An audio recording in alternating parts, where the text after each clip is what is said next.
A welder that's easy to set up but has all the features you look for in a professional machine? Yep, that is the Eastwood Elite TIG 225 AC/DC Digital Welder. A professional grade machine that combines serious power with an interface so intuitive, you'll wonder why all welders aren't built this way. Today, we're gonna show you all of the great features this machine has to offer. And if at any point you wanna learn more, just check out the link in our description below. All right, let's dive in. So what makes this welder so different? It all starts with what you see right on the front of the machine. Let's talk about that screen. Many high-end welders come with a ton of manual dials that can often be a bit overwhelming, but not this one. The LCD user interface displays everything in plain English with clear, easy-to-read graphics. Navigate settings with a simple knob, rotate to scroll, press to select, and no touchscreen to worry about damaging when you have gloves on.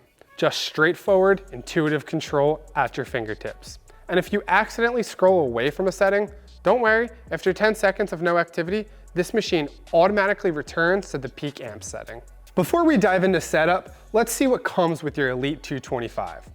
You're getting a complete TIG welding system right out of the box. You've got your TIG 225 welder, a 12-foot flex head TIG torch with a 3/32 inch gas lens collet body and a number 8 gas cup pre-installed, a 9.5-foot ground cable with clamp, an argon regulator and flow meter, shield and gas hose, a 16-foot pedal assembly, and a 120-volt adapter cord. Plus you get spare consumables, including a 1/16 inch collet, spare gas cup, extra gas lens collet body, and both red and green tungsten electrodes. First things first, power. This is a dual voltage machine, which gives you a ton of flexibility. For maximum power and the full 225 amp capability, you'll want a dedicated 240 volt, 50 amp circuit with a NEMA 6-50R receptacle. The welder comes with a NEMA 6-50R plug already installed. At 225 amps, you can tackle up to 1/4 inch material. If you need portability or don't have a 240 volt outlet available, use the included adapter cord to run the welder on a standard 120 volt, 20 amp household outlet. You'll have 120 amp maximum output, which is still plenty for most hobbyist work, and materials up to about 1/8 of an inch thick. Either way, thanks to advanced inverter technology, this unit weighs in at just 34 pounds, making it incredibly portable without sacrificing performance.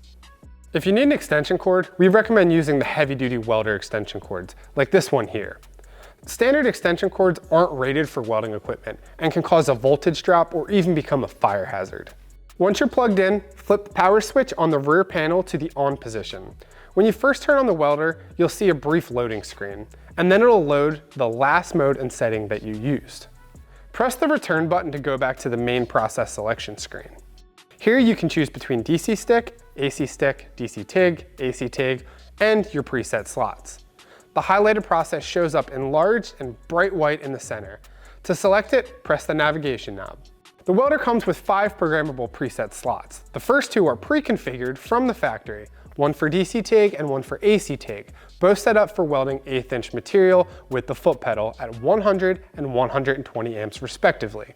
These are great starting points while you learn the machine.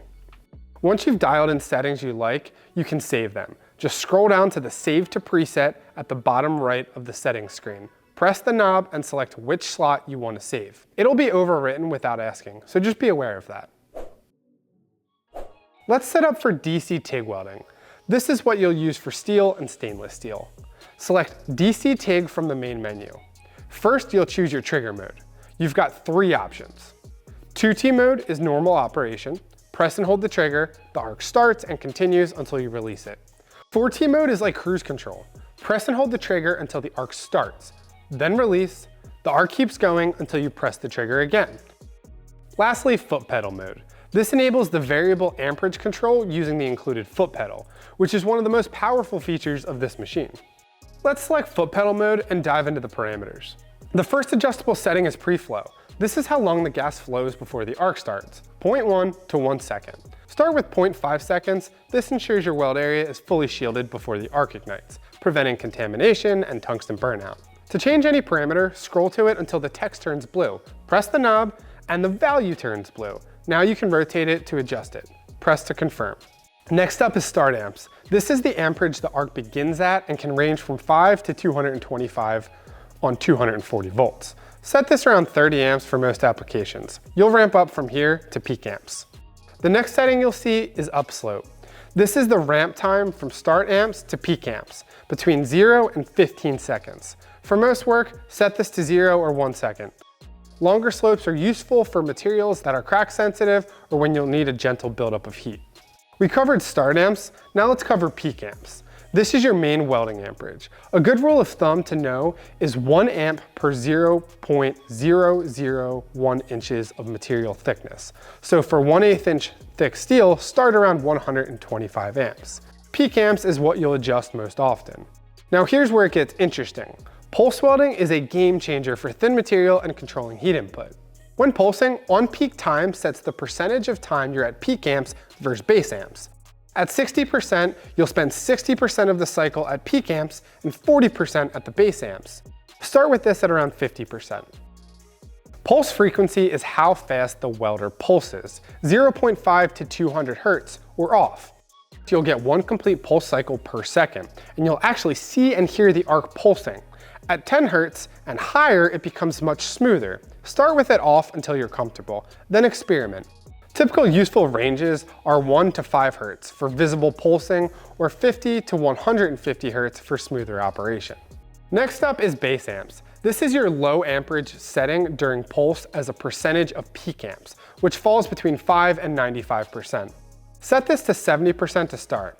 This means if your peak is 100 amps, your base will be 70 amps. The next setting you'll want to configure is downslope. After you've released the trigger or lift your foot, this is how long it takes to ramp down to the end amps, between 0 and 25 seconds. Start with 0 for most work. Use 1 to 3 seconds when welding materials prone to cracking, as gradual cool down reduces stress. Just like base amps, we also have to dial in end amps. This is the final amperage before the arc terminates, 5 to 225 amps. Set this to around 30 amps. This helps you gently close out the weld puddle. Lastly, let's take a look at post flow. This is how long gas continues flowing after the arc stops, between 0 and 15 seconds. Start with 3 to 5 seconds. This is critical because it protects both the tungsten and your weld puddle from oxidation when they cool. If you don't wait for post flow, your tungsten will turn black and crusty. Now let's take a look at AC TIG, which is what you'll use for aluminum. Select AC TIG from the main menu and choose your trigger mode. All the parameters we just covered in DC TIG are here: pre-flow, start amps, slopes, peak amps, pulse settings, and post flow. But AC mode adds 2 powerful controls specifically for aluminum. The first one is AC balance. This adjusts the cleaning action between 20 and 80%. The higher the percentage, the more cleaning effect you get, which gives you a cleaner, shinier weld, but you'll have a shallower penetration and a hotter tungsten. For most aluminum welding, start around 30 to 35%. If you're seeing black oxide spots in your puddle, bump it up by 2% at a time until they're minimized. If you want to ball up the end of your tungsten for AC work, set the balance to 70% and run high amperage for a few seconds. The other unique setting is AC frequency. This is configurable between 40 and 200 hertz. Higher frequencies create a more focused, concentrated arc. That's perfect for thin materials and tight areas. Start around 120 hertz for precision work. Lower frequencies, usually starting around 80 hertz, create a wider, softer arc with more heat spread. This is better for thicker materials. You'll see and hear the difference as you adjust this. Lower frequencies have an audible hum. This machine isn't just for TIG. You've also got a full stick welding capability. For stick welding, you'll need to pick up an electrode holder. Let's show you how this works. The most common stick welding polarity is DCEP, which stands for direct current electrode positive. For this setup, connect your ground cable to the negative terminal here, and connect the electrode holder to the positive terminal. For DCEN, or direct current electrode negative, which is used for building up material with less penetration, reverse these connections. Ground goes into positive, electrode holder goes into negative. You can even do AC stick welding, though it's less common in modern applications. Only use AC if your electrode or material specifically requires it. On the interface, select either DC stick or AC stick. You'll see 3 simple parameters. The first setting is hot start. This setting, shown from 1 to 10, increases amperage when you first strike the arc, making it easier to start and maintain, especially in tough conditions. Start this around 5. Next, you have welding amps. This is your main output, between 20 and 200 amps on 240 volts. Choose based on your electrode size and material thickness. Check the amperage chart on your manual or in the electrode packaging. The last configuration is a setting called force, also called arc force or dig. You can set this between 1 and 10, and it dramatically increases your amperage as you get closer to the work to prevent your electrode from sticking. Start around 5 and adjust as needed. With all of the settings covered, let's go over a few maintenance tips to keep your machine running smoothly. TIG torch consumables, including collets, gas cups, collet bodies, will wear over time, so keep some spares on hand. We offer complete consumable kits for both standard and gas lens setups. Additionally, always keep your tungsten clean and properly sharpened. If it gets contaminated, and it will, just break off the contaminated section and resharpen. This is totally normal. This is also a good time to mention that you should probably pick up a tungsten grinder. This is going to make resharpening your tungsten a lot easier. Keep the cooling fan vents clear of dust and debris. Blow them out periodically with compressed air to maintain proper cooling and prevent thermal shutdown. Always respect the duty cycle. If you see the ERR flashing on the display, the machine is overheated. Let it cool for 15 minutes. This machine has a 20% duty cycle at 225 amps. That means in a 10-minute window, you can weld for 2 minutes, and the machine will need 8 minutes to cool off. However, we test our machines at an ambient temperature of about 104 degrees, so most DIYers are never actually going to hit the duty cycle. Now that you're all set up and ready to weld, here's a few final tips to get the most out of your Elite TIG 225. First things first, practice on scrap. TIG welding has a learning curve, a big one, especially when you're coordinating the foot pedal, torch movement, and filler rod feeding. Don't jump straight to your project. Spend time on scrap until you're consistent. Clean, clean, clean. I can't emphasize this enough. Most welding problems come from contamination. Take the time to properly clean and prepare your materials. Use those preset slots. Once you dial in the settings that work well on a particular job, save them. It'll save you tons of time when you come back to similar work later.